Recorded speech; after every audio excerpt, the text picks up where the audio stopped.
तुम्ही त्या कारखान्यामध्ये सभासद वगैरे आहात?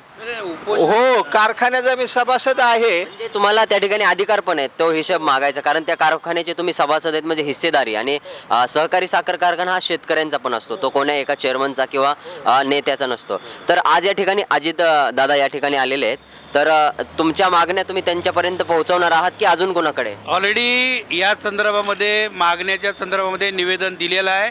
46,000 जे साखर पोती आहे त्याच्या चौकशीचे आदेश देखील दिलेले आहेत. ती सगळं प्रलंबित आहे. राज्य सरकारला निवेदन दिलेलं आहे.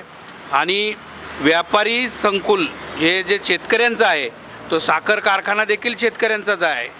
आम्ही दोघेही इंदापूरचे आहेत. हे तर त्या कारखान्याचे सभासद आहे आणि त्या कारखान्याचे ऊस उत्पादक शेतकरी पण आहे. सभासद हा त्या संस्थेचा मालक असतो, परंतु हे तालिबानी लोक पैशाचा दुरुपयोग करून तिथं सत्तेवर आल्याच्या नंतर सभासदांना ज्या पद्धतीची चुकीची वागणूक देतात, यांच्या विरोधात कठोर शासन करणारा महाराष्ट्राचा मुख्यमंत्री म्हणून आम्ही देवेंद्रजी फडणवीसकडे पाहतो.